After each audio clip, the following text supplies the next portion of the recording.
Now here's the second one, and we're going to take our break. Second law from the Bible. This one we've heard since we were small, I'm sure. It's called the law of sowing and reaping. In fact, we've probably heard it so often we could quote it. It says, whatever you sow, what? You shall reap. Fairly blunt, hopefully clear. Here's my first suggestion on the law of sowing and reaping. Don't try to beat it. You might as well try sitting on the sun in the morning. Keep it from coming up. You'll have better luck. Whatever you sow, you reap. Now, for a fair share of my life, I'm a bit mixed up on how all this applies. Among a lot of things I was mixed up on. I knew I wasn't reaping too good. That I understood. My problem was I was confused about what was causing it. Remember me with the funny list? I thought those are the reasons why it isn't working out well. And then Mr. Schoaf gave me the clue that helped me figure it all out. He said, Mr. Owen, I have another answer for you. There's another way to quote this law that'll show you where the problem is so you can go to work on it right away. All you need to know is where the problem is, then you can go to work on it. So he quoted me the law another way, and I found out what my problem was. Here's the way you quote the law. Whatever you reap is what you've sown. Now I knew what my problem was. Whatever you reap is what you've sown. If you don't like the crop, who do you look up? Answer, whoever planted it. And where do you find who planted your crop? Answer, in the mirror. What I finally learned to do come fall was to go to the mirror. That's where you go.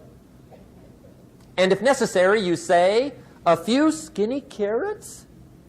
I got to be unimpressed. Where were you last spring? Asleep. Didn't you read the books? Did you break your hoe? Let me give you 7 key points to the law of sowing and reaping. Let's tick right down through the list of 7, and it'll be break time. 7 points to sowing and reaping. Here's part of the philosophy that really helped me to make some changes in life direction. Number 1, the law of sowing and reaping is negative.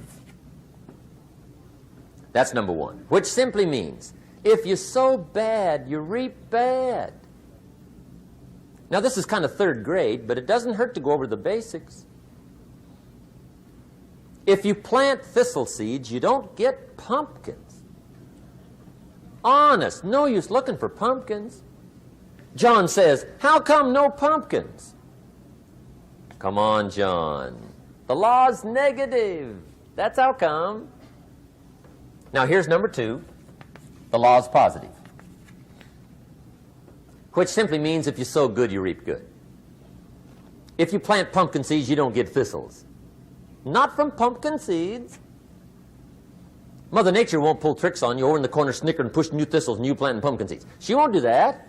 You will get pumpkins from pumpkin seeds, and the reason is because the law is positive. Now, here's number 3. I got excited when I found out the full dimension of this. See, you do not reap what you sow, but rather, you always reap much more than what you sow. So the 3rd key word is more. You don't get back what you put out. You get back much more than what you put out. And it works both positive and negative.